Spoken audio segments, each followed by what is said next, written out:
السلام عليكم ورحمة الله. الحمد لله رب العالمين والصلاة والسلام على أشرف المرسلين نبينا محمد وعلى آله وصحبه أجمعين. Welcome to another episode of the Gems of the Heart, where we ask Allah subhanahu wa ta'ala to purify our hearts. And purification of the hearts is a duty. It's something that is a must for the believers, for the human beings. Without purification of the hearts, people would never be able to enter the Jannah of Allah subhanahu wa ta'ala. Allah subhanahu wa ta'ala promised the believers in the hereafter that they would enter the Jannah, paradise, that Allah subhanahu wa ta'ala created for the believers. And no one will enter Jannah unless they are perfectly pure. And this purification is to their hearts, to their actions, and to their speech. And the way to purify ourselves is to follow the revelation from Allah, to follow the way of the Prophet sallallahu alaihi wasallam. And this is the struggle that we go through in our life, to constantly purify our hearts. As we talked about that meaning many times before, this is how Allah subhanahu wa ta'ala created this life. Human beings, physically, they cannot sustain their life unless they are constantly purifying themselves.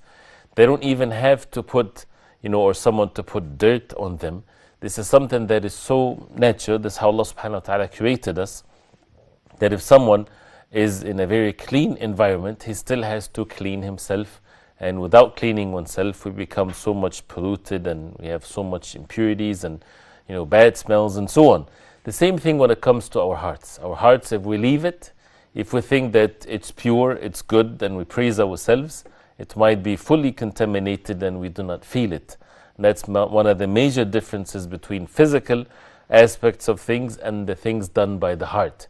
So a person might have the heart full of filth, but nobody would smell anything physically. But this is what it comes to one's belief, one's actions, one's speech. We hear filth, we see filth when it comes to the actions of disobeying Allah subhanahu wa ta'ala. This is by itself is the worst impurity whatsoever. And the worst of all is when a person disbelieves in Allah subhanahu wa ta'ala, associate partners with Allah. So part of our duties on the face of earth is to follow the way of the Prophet sallallahu alaihi wasallam in purifying ourselves. We've been talking about the names and attributes of Allah as one of the important means to purify our hearts, to purify our actions, by knowing Allah subhanahu wa ta'ala with His names and attributes, to understand what it means to believe in them, and to act and to live our life according to the belief in these names and attributes of Allah. And as we heard before many times, there is nothing is the like of Allah subhanahu wa ta'ala. So all of the names and attributes of Allah, we believe in them the way they are reported in the Quran and the Sunnah of the Prophet ﷺ, without distorting the meaning of it, without giving any resemblance to the human beings or similarities, without distorting the meaning of it, without denying any of it, but rather we submit ourselves and we believe in these names and attributes, we understand the meanings of it very well, and nothing is the like of Allah subhanahu wa ta'ala. And we do not know how these names or attributes of Allah subhanahu wa ta'ala when it comes to denying any similarities to the human beings. One of the names of Allah subhanahu wa ta'ala, there are differences of opinions with regards whether it's a name or not. And that's a valid thing to happen. There are certain names of Allah subhanahu wa ta'ala, there is no doubt there are names of Allah. Names that are clearly mentioned in the Quran. As-Sami', Al-Basir, the Al-Hear, the Al-Seer. All of these names of Allah subhanahu wa ta'ala are very clear, no doubt that they are names of Allah. But there are other names that sometimes the people of knowledge will have differences of opinions with regards to being whether it's a name or not, because a name is something that has to be specifically mentioned as a name in the Quran or in the authentic Sunnah of the Prophet ﷺ. It is not permissible for anyone to invent a name to Allah subhanahu wa ta'ala. But the attributes is much more broader than that. The attributes can be so many attributes of Allah subhanahu wa ta'ala without specifically mentioning that this is an attribute of Allah subhanahu wa ta'ala. So one of these names, that the attribute of it is correct, of course, and it's something that we should worship Allah subhanahu wa ta'ala with this attribute, but as far as the name is concerned, there's differences of opinions about it, is the name Al-Mogheeth. Al-Mogheeth, which means the one that rescues, the one that helps his slaves in a way that no one else have the power or the ability to help them except Allah subhanahu wa ta'ala.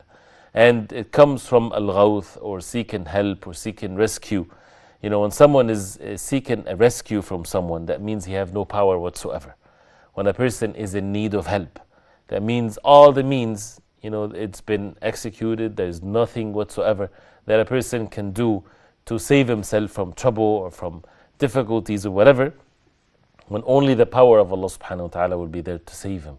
So Allah subhanahu wa ta'ala is the one that saves the believers. And that's why when we think about this, and this is an act of worship, by the way, is to seek help from Allah. And that's the outcome of believing in this name of Allah subhanahu wa ta'ala. And when people seek help from other than Allah, so now we have to look at it from, first of all, the understanding of it, and to get to know the proper belief in it. People either will seek help from Allah subhanahu wa ta'ala or from the other than Allah subhanahu wa ta'ala. Seeking help from Allah subhanahu wa ta'ala, definitely it's an act of worship. We need to do that, and we'll talk about that inshallah ta'ala. But then before we talk about that, when we talk about seeking help from other than Allah, is it shirk? Is it associating partners with Allah? Is it haram? Is it permissible? It can be one of these categories. It depends on what a person do. For example, if someone seek help from a doctor, for example, because of an ailment that he's in. Someone has a pain, for example, in his stomach, so he goes to the doctor and he tells him, I have a pain here, can you help me? There's nothing wrong with that. This is absolutely permissible, as long as the hearts are attached to Allah subhanahu wa ta'ala alone, as long as we put things in the right perspective, that human beings are human beings, they're deficient, they're limited, and by taking the means that Allah subhanahu wa ta'ala permitted for us to take, our hearts are attached to Allah subhanahu wa ta'ala alone, that everything is by the permission of Allah, is by the power of Allah. Nobody can do anything except by the permission of Allah subhanahu wa ta'ala. So this is permissible to seek help from people in where people are able, in things that people are able to do. But what if it's something that people do not have the means and they have no capacity to do it, and people seek help from them? Meaning, if a person seek help from a dead person, someone in his grave, or seeking help from someone that is alive, but about something that he has no capacity to do. Like, for example, seeking help from someone to forgive the sins in the hereafter, or to seek help from someone that is alive to make him enter Jannah, or something that it's not in the capacity of the human beings, or to prolong one's life, to go seek help from someone that is alive, to say, I don't want to die in my 20s, I want to die when I'm in my 90s, for example. This is something that has no reality to it, and that's why it becomes shirk and associating partners with Allah. When someone seek help from other than Allah subhanahu wa ta'ala in ways that they do not have the capacity and the means to do so. So it's only in where human beings, they have the capacity to do it. Those who are dead, those who passed away, they have no capacity and means to help anyone there is a life whatsoever. That's why calling the dead is something that is associating partners with Allah, which people should call Allah subhanahu wa ta'ala alone, and this is mentioned throughout the entire Quran. So to get this taken care of, right, then we need to seek help from Allah subhanahu wa ta'ala alone. And even in the things that are permissible, even though it's permissible for a person to take the means, the more the person is in no need of the human beings, the more the person is elevated. And again, it depends on the hearts and how the hearts are purified. To stress this meaning, we know the hadith of the Prophet ﷺ about the 70,000, those who would enter Jannah without reckoning whatsoever. They would not even have hisab or reckoning, they will enter Jannah straight. Their characteristics is about those who put their trust in Allah. And the hadith talks about these people. They are الَّذِينَ لَا يَسْتَرْقُونَ, one of which is they do not seek ruqya from others. Even though seeking ruqya, and ruqya is to recite something upon someone that is sick or so, and for the intention, seeking help from Allah subhanahu wa ta'ala that they will be cured. This is asking from someone. If a person does it to himself, does it to others, this is absolutely fine. It does not make anyone weak in their relying on Allah subhanahu wa ta'ala. But if someone asks, this is the only thing, someone asks others to make ruqya upon them, this is permissible, it's not haram, but it's not something that takes the person to the highest level of relying on Allah subhanahu wa ta'ala. Why? Because the hearts might be attached to the one that is making that ruqya, and that's why they would ask from them. Instead, that they should do it themselves, and if someone do it to them without them asking, there's nothing wrong with that whatsoever. It is not weakness, it's not deficiency whatsoever. But this is a great example of how a person can elevate himself to always have the hearts attached to Allah subhanahu wa ta'ala with regards to seeking help from Allah subhanahu wa ta'ala. This is, as we heard, is an act of worship. It actually would bring a level of happiness and contentment and comfort in our heart when we worship Allah subhanahu wa ta'ala with this attribute. And again, as far as the name is concerned, there is differences of opinions. And the Prophet ﷺ in the dua of al-istisqa, asking for rain, he would say this in his dua, Allahumma aghithna, wa Allah aghithna, the same from the root of Al-Mogheeth, meaning, oh Allah, we seek help from you. And aghithna means it's not just seeking help like the word has its effect as if you're seeking help from a human being. No, aghithna means when a person has no means to help himself whatsoever. It's the necessity, the level of necessity that comes into the word of rescue, for example. Usually the word rescue, they rescued someone that was in the middle of the ocean somewhere, right? Why? Because he has no means to protect himself. So when people seek this help or this level of necessity from Allah subhanahu wa ta'ala, the Prophet ﷺ would turn to Allah subhanahu wa ta'ala and ask Allah subhanahu wa ta'ala alone for rain, and he would say, Allahumma aghithna. And that's why Al-Ghayth is one of the names of the rain, because it only comes from Allah subhanahu wa ta'ala. Also, Allah subhanahu wa ta'ala mentioned that in the Quran in Surah Al-Anfal. Surah Al-Anfal, verse number 9, where Allah subhanahu wa ta'ala said about the believers when they are in the battle of Badr. And how we know that in the battle of Badr, the believers, they were so much outnumbered by the disbelievers. The believers, the companions of the Prophet ﷺ, with the Prophet ﷺ, they was just a little bit over 300 individuals versus 1,000 of the disbelievers. So there's no compatibility here. And that's why they turn to Allah subhanahu wa ta'ala, seeking help from Allah subhanahu wa ta'ala, because according to the worldly means, the believers can never defeat the disbelievers. According to the worldly means, there's no way this can happen. But they turn to Allah subhanahu wa ta'ala alone, seeking help from Allah. So again, this is the level of seeking help. They do not rely on themselves. They know if they rely on themselves, they are defeated and they're ruined. That's one of the wisdom behind having this to be that status of the believers in such a way, so that the hearts are fully attached to Allah subhanahu wa ta'ala. Because even if people, they have so much wealth and power, imagine the believers versus the disbelievers in the battlefield. And imagine that the companions of radiallahu anhum, they were so much in multiplication more than the numbers of the disbelievers. Imagine it was the other way around. The believers were 1,000 in number and the disbelievers were 300. And the believers had so much power and strength and so on. They should still turn to Allah subhanahu wa ta'ala alone. But Allah subhanahu wa ta'ala decreed the matter for them to be like this for a great reason. For them to reach this level of ibadah. For them to reach this level of necessity. As we see the verse, as we saw that verse just now on the screen, إِذْ تَسْتَغِيثُونَ رَبَّكُمْ. Allah subhanahu wa ta'ala is saying about the companions radiallahu anhum as a way to show the favors of Allah upon them. When you remember, when you تَسْتَغِيثُون, that's the verb of it. When you say you sought rescue, you sought help from Allah subhanahu wa ta'ala, your Lord, the one that created you, فَاسْتَجَابَ لَكُمْ. So Allah subhanahu wa ta'ala responded to your seeking help from Him, أَنِّي مُمِدُّكُمْ بِأَلْفٍ مِّنَ الْمَلَائِكَةِ مُرْدِفِينَ, that I would aid you with 1,000 of the angels. And as you see, this is not worldly help. The help came from above, from Allah subhanahu wa ta'ala, even though the victory is from Allah. That's why the next verse, it says, وَمَا جَعَلَهُ اللَّهُ إِلَّا بُشْرًا وَلِتَطْمَئِنَّ بِهِ قُلُوبُكُمْ وَمَا النَّصْرُ إِلَّا مِنْ عِنْدِ اللَّهِ إِنَّ اللَّهَ عَزِيزٌ حَكِيمٌ. That Allah subhanahu wa ta'ala did not make this except to be a glad tidings for you and to comfort your hearts with it. And in reality, there is no victory except from Allah. Allah subhanahu wa ta'ala is the one that gives victory. Indeed, Allah subhanahu wa ta'ala, the Almighty, the most wise, and so on. How Allah subhanahu wa ta'ala gave victory to the Prophet alayhi salatu wasalam when they turned to Allah subhanahu wa ta'ala with this necessity in their hearts. We need to really reflect upon this meaning, because that's what Allah subhanahu wa ta'ala wants, this level of feel in necessity to Allah subhanahu wa ta'ala.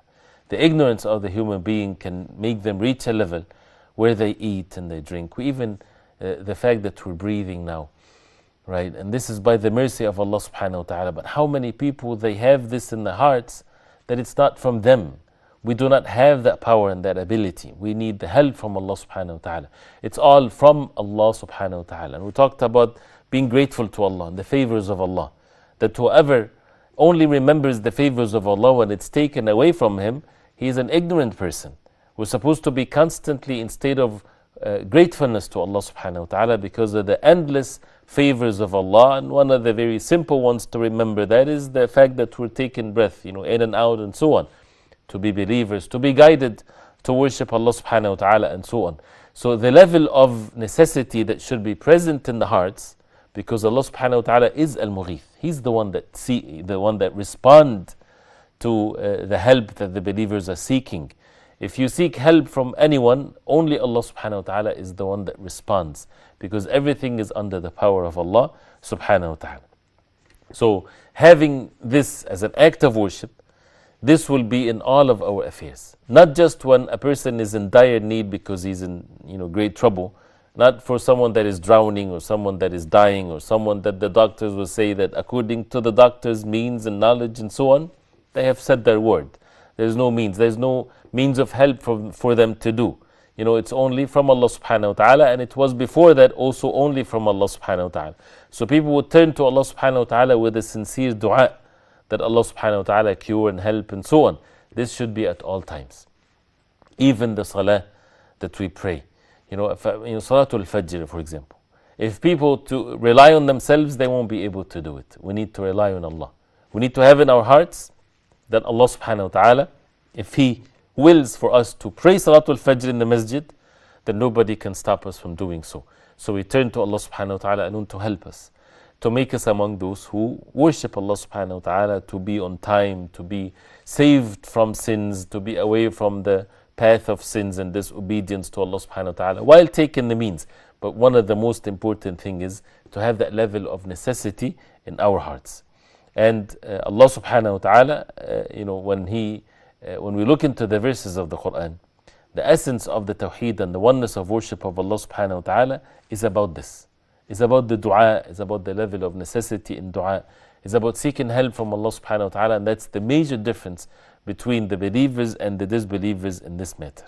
Right? And there is nothing worse for someone than to make istighatha, which from again the word Al-Mogheeth, to seek help and rescue from someone that is dead or someone that is absent, that would not benefit you by any mean or form, as people would say, "Oh Sidi Fulan, oh my master so and so," or the word Sidi or Sayyidi, or so, they call a dead person. They would go to a person in his grave, a righteous person, even if it's the Prophet ﷺ, even if it's righteous people, and they would call them and invoke them besides Allah subhanahu wa ta'ala. And they would believe that they are the ones in their graves, they can help them or can they rescue them. There's nothing worse in matters of shirk than this. That's what shirk is all about. That's what associating partners with Allah subhanahu wa ta'ala.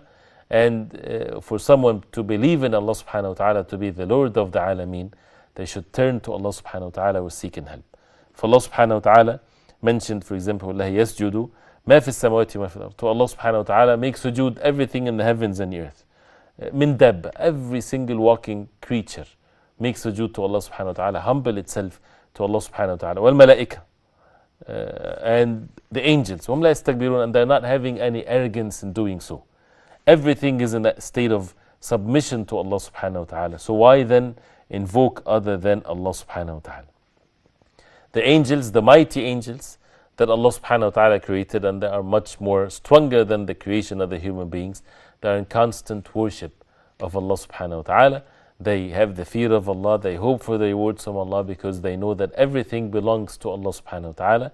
As we see how the angels that Allah subhanahu wa ta'ala created, يَخَافُونَ رَبَّهُم مِّن فَوْقِهِمْ وَيَفْعَلُونَ مَا يُؤْمَرُونَ, they fear their Lord from above them, and they do what Allah subhanahu wa ta'ala ordered them to do.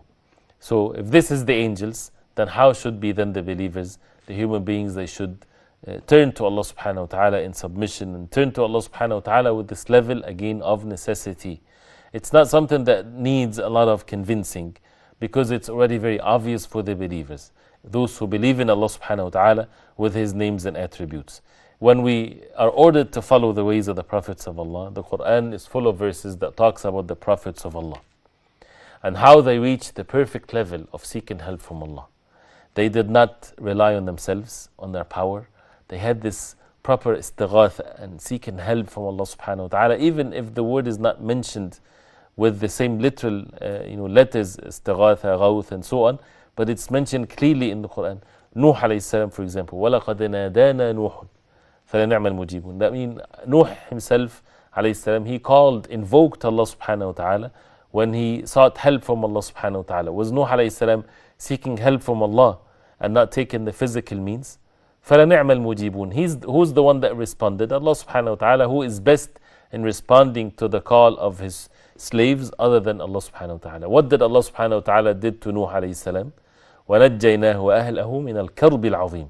We saved him and his family and his people from al-karb, the misery, that is azim, very great misery and distress that they were in. Allah subhanahu wa ta'ala destroyed everyone else. So how that, what came from Nuh alayhi salam, that he invoked Allah subhanahu wa ta'ala. With this level of necessity, someone that would not be saved unless Allah subhanahu wa ta'ala would save him. So how can we achieve this? Believing that only Allah subhanahu wa ta'ala is the one that saves. He's the one that saves his slaves. And having this belief is a necessity, of course. By default, a believer should have this. And then to develop that in ourselves, to perfect it, we need to read the Quran. We need to reflect upon the words of Allah subhanahu wa ta'ala to see that clearly. If you look, for example, in Surah Al-A'raf, verse number 188, Allah subhanahu wa ta'ala says about the Prophet alayhi salatu wassalam, قُلْ لَا أَمْلِكُ لِنَفْسِي نَفْعًا وَلَا ضَرًّا إِلَّا مَا شَاءَ اللَّهِ. That Allah subhanahu wa ta'ala is saying to the Prophet sallallahu alaihi wasallam, and he's the best man ever. So if we need an example, we can never find better than the example of the Prophet alayhi salatu wasalam, and we are ordered to follow the way the Prophet sallallahu alaihi wasallam. He said, Allah subhanahu wa ta'ala said to him, say, O Muhammad sallallahu alaihi wasallam, لا أملك نفسي, I do not own for myself نفعا ولا ضرا, benefit nor harm, إلا ما شاء الله, except what Allah subhanahu wa ta'ala will. ولو كنت أعلم الغيب لاستكثرت من الخير وما مسني السوء. And if I know the ghaib, if I know the unseen, I would have so much abundance of khair and goodness, and no evil or harm would afflict me. In ألا إلا نذير وبشير لقوم يؤمنون. I'm nothing but a warner and a glad tidings, the one that gives glad tidings to the believers. So this is to the Prophet ﷺ. And when we look at the verses before it and the verses after it and the verses of the Quran, talks about Allah subhanahu wa ta'ala, the creator of all things, the sustainer, the provider. That's why the names and attributes of Allah subhanahu wa ta'ala are together for a person to believe in them, and it one lead to the other, and one is basically the implication of others, and so on. And the Prophet ﷺ, when he addressed the people, when he called his people to Allah subhanahu wa ta'ala, and he's someone that they called him as-Sadiq al-Amin, the truthful one, the one that is trustworthy, and Allah subhanahu wa ta'ala perfected his manners and so on. When he addressed his people and he talked to the people of Quraysh, what did he say to them? He said to them, I'm great, follow me, I'm such a great example for all of you. Something that we need to reflect of what he said, alayhi salatu wasalam, to show that level of necessity and being in need of Allah subhanahu wa ta'ala. But we'll talk about that inshallah ta'ala and more, to see that effect in the hearts of the believers, how to worship Allah subhanahu wa ta'ala with this name, or the attribute of Allah subhanahu wa ta'ala, Al-Mogheeth, the one that is the one that respond to the rescue, the one that help the believers and rescue them from the evil within their own selves, from their enemies, from entering the hellfire, to be among the people of Jannah. It's only Allah subhanahu wa ta'ala. We'll be right back, so stay with us inshallah. Alhamdulillah, wassalatu wassalamu ala rasulillah. We'll come back and we're talking about seeking help from Allah, because Allah subhanahu wa ta'ala is Al-Mogheeth, the one that rescues the believers and rescues the human beings. He's the one that to seek help from. And you said there's differences of opinion whether this Al-Mogheeth is the name of Allah subhanahu wa ta'ala or not. There's no clear verse that talks about this being a name of Allah or authentic hadith. And that's why when it comes to the attribute, it's something that is definite, and we have to worship Allah subhanahu wa ta'ala with regards to this meaning. And the verses of the Quran that talks about this are so many. It's basically the criteria for a person to know the differences between a tawheed, the oneness of worship of Allah subhanahu wa ta'ala, and associating partners of Allah with Allah. Those who invoke other than Allah, they seek help from them, whether they are in dire need or whatever. They are calling, invoking other than Allah subhanahu wa ta'ala, and other than Allah they do not own anything. They don't have anything. And if they claim that these people that they invoke, or these human beings or whatever they worship besides Allah, they are righteous people, they are prophets of Allah, and so on, they themselves are someone that would seek help from Allah. They want to be close to Allah. So how can you invoke them besides Allah? This is something that Allah subhanahu wa ta'ala mentioned in Surah Al-Isra. Surah Al-Isra, verse number 57. Surah Al-Isra, verse number 57. Allah subhanahu wa ta'ala talked about these things that they worship besides Allah. أولئك الذين يدعون يبتغون إلى ربهم الوسيلة أيهم أقرب ويرجون رحمته ويخافون عذابه إن عذاب ربك كان محذورا. Which means these things that they worship besides Allah subhanahu wa ta'ala, those who they invoke besides Allah subhanahu wa ta'ala, they themselves, they seek the closeness to the Lord. And who would be among them the most closer to Allah. And they seek the mercy of Allah. And they fear the punishment of Allah. So basically, how can they worship them besides Allah? When they themselves are seeking the pleasure of Allah. They want to be close to Allah. They fear the punishment of Allah. So it shows that refuting this call for people that when they turn to other than Allah subhanahu wa ta'ala, and instead they should seek help from Allah subhanahu wa ta'ala alone. Really, there's so much practical implications to this. You know, something that we have to purify our hearts with. No one on the face of earth can benefit us, can help us. Nobody on the face of earth can bring goodness to us except by the permission of Allah. People always confuse taking the means with the purification of the hearts when they turn to Allah subhanahu wa ta'ala alone. Taking the means, it's permissible to take the permissible means and not the non-permissible means, because there are many non-permissible means. And one of the non-permissible means is when people get their hearts attached to other than Allah. When people would compromise their religion or disobey Allah subhanahu wa ta'ala to protect themselves or to push away harm and so on, who's the one that we seek help from? Is Allah subhanahu wa ta'ala. Who's the one that would respond to this? Allah subhanahu wa ta'ala. And that's why in all of our affairs, and that's why, for example, in Ayatul Kursi, the best verse in the Quran, in it Allah subhanahu wa ta'ala said, مَنْ ذَا الَّذِي يَشْفَعُ عِنْدَهُ إِلَّا بِإِذْنِهِ. Who's the one that would be granted the intercession by Allah subhanahu wa ta'ala except by the permission of Allah.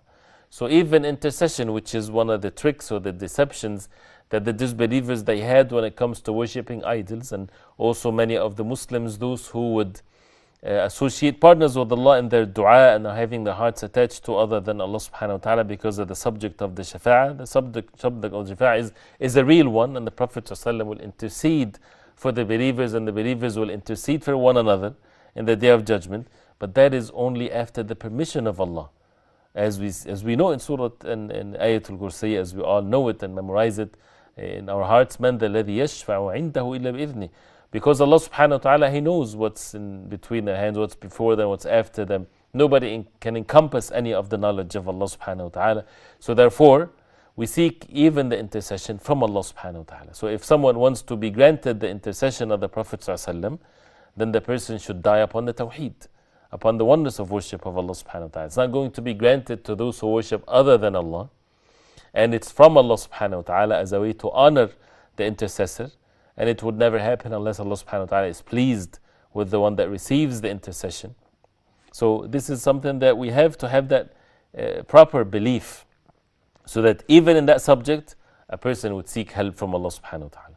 One of the things also that we get to know from this attribute of Allah subhanahu wa ta'ala, or this name Al-Mogheeth, that the Prophet alayhi salatu wasalam, when he first received the revelation from Allah, and he went to Khadija radiallahu anha, and he was having this fear of what he saw, something that he'd never seen before after seeing Jibreel alayhi salam and so on. And he said, Zammiluni, Zammiluni, cover me, cover me. And Khadija radiallahu anha, she knew that this is not going to be a harmful thing for the Prophet ﷺ, and that Allah subhanahu wa ta'ala would not harm him. Why? Because she took an evidence of the actions of the Prophet ﷺ, that he helps the destitute and the needy and so on.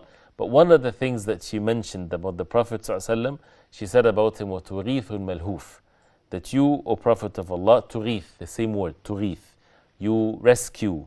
Al-Malhoof. Al-Malhoof is the one that is in need of help and he has no means whatsoever. Someone that is, all the means are cut off from him. He has no means whatsoever to help himself, and the Prophet ﷺ would help them. And this is such a great quality from the human beings to do so. And Allah subhanahu wa ta'ala is the one that helps. So one of the effects of this belief in our hearts as the believers, that they need to help those who are in need of help, especially those who are in dire need of help. And the help for a person to offer to others, people are in different levels of this. Sometimes even people lie when it comes to their need of help when they're not. And when it comes to the reality of those who are in need of help, they are in levels. So those who need the help the most, those who have no means whatsoever to protect themselves, to sustain their life, they are in a very difficult situation. Whoever helps them, they receive a great reward from Allah subhanahu wa ta'ala. And so this is such a noble and a very rewardable act. As we heard in the hadith that Khadija radiallahu anha, she said that this is what the Prophet ﷺ used to do. And there are so many people now on the face of earth are in dire need of help. And for those people, those who would help them for the sake of Allah, a great reward is being promised for them as a way to worship Allah subhanahu wa ta'ala with this name and attribute, that Allah subhanahu wa ta'ala is the one that protects and Allah subhanahu wa ta'ala is the one that sends. And everything is by Allah subhanahu wa ta'ala. So therefore, even when someone is in dire need and someone comes and helps them, of course they're grateful to them. But they also should have in their hearts that Allah subhanahu wa ta'ala is the one that sent them. That's why those who are being made easy for them to help the poor and the needy ones, they should not have arrogance, or they would say they're better than others. They should witness clearly that the one that helped them to be honored to help the poor and the needy is Allah subhanahu wa ta'ala. So they should be grateful to Allah subhanahu wa ta'ala that Allah subhanahu wa ta'ala gave them the ability to serve others.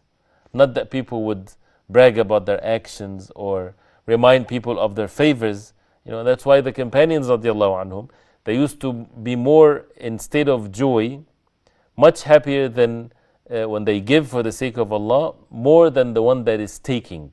So if someone comes seeking help, begging for money or food or whatever, usually the one that is given, he's more happy with what he is given more than the one that gives.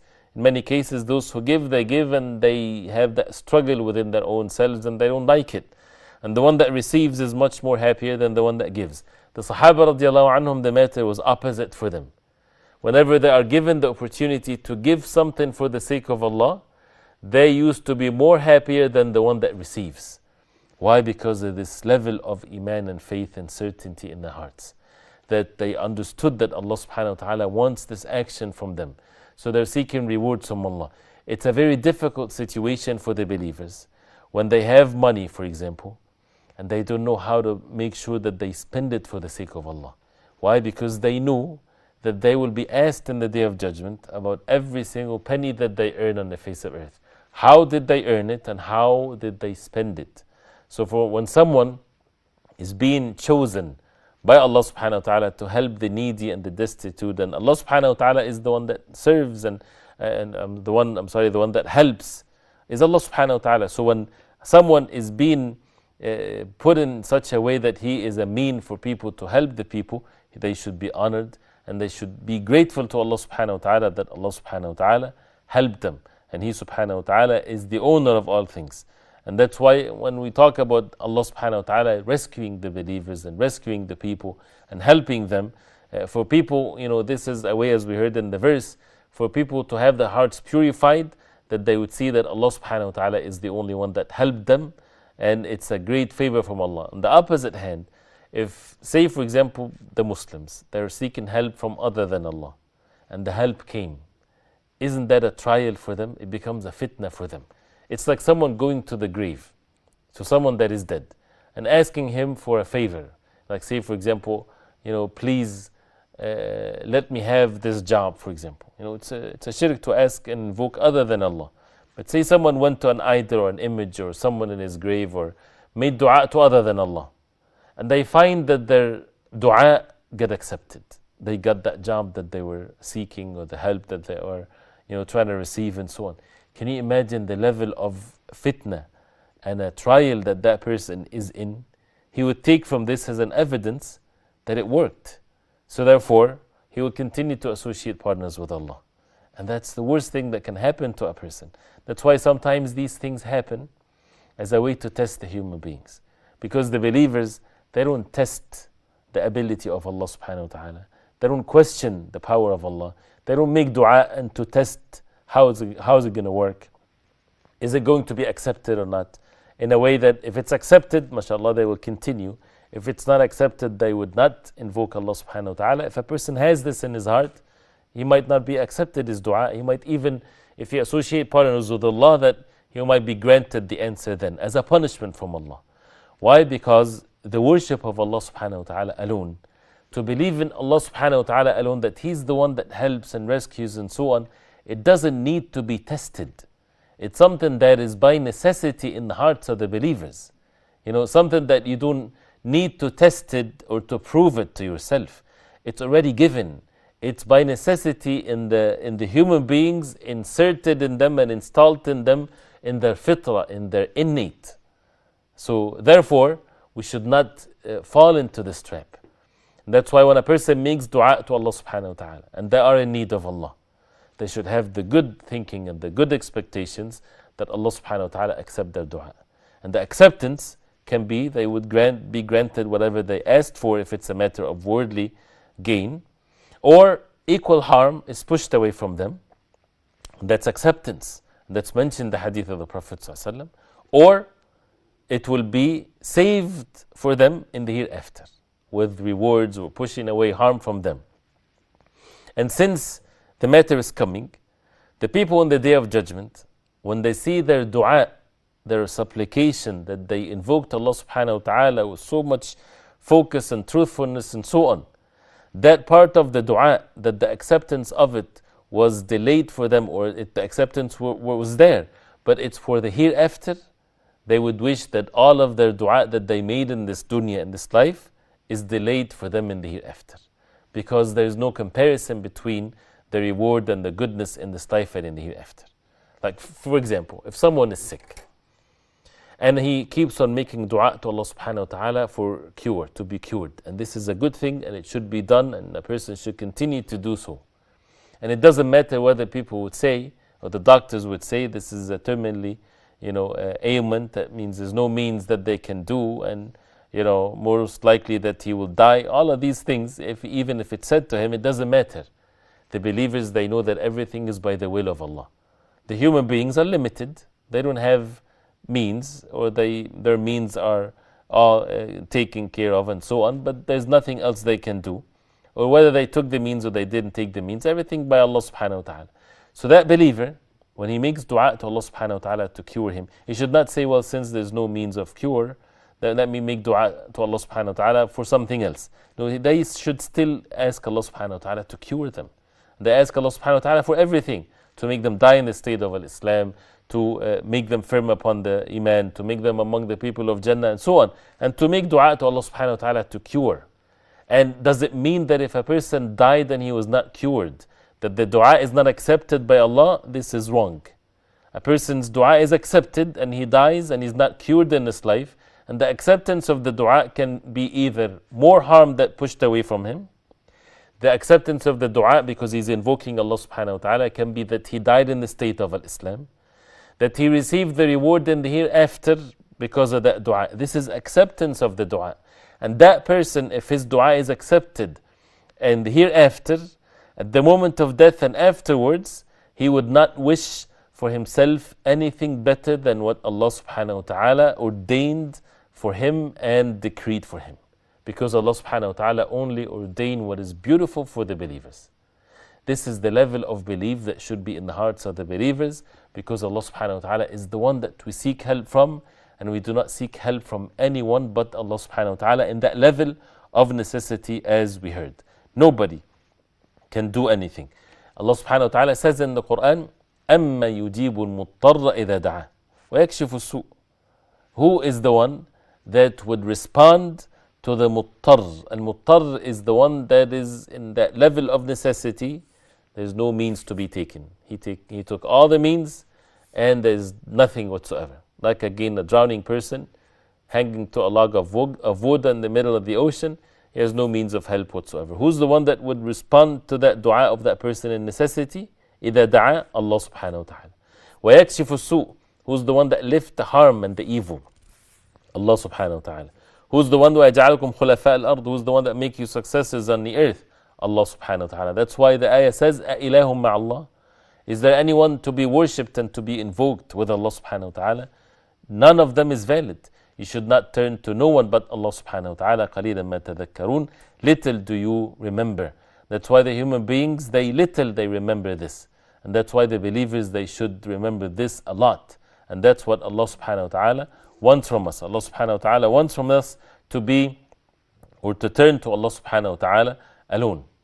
And nobody would benefit anyone but Allah subhanahu wa ta'ala. The Prophet alayhi salatu wasalam, when he called his people, and this is what we just mentioned before the break, but I did mention it right after the break, is when the Prophet ﷺ, he invited the people of Quraysh to the deen of Islam and presented the truth to them and the tawheed, to worship none but Allah subhanahu wa ta'ala. And he said to them, اشتروا أنفسكم, that means purchase yourself, save yourself from the punishment of Allah. لا أغني عنكم من الله شيئا, I would never avail you anything from Allah. That's the Prophet ﷺ.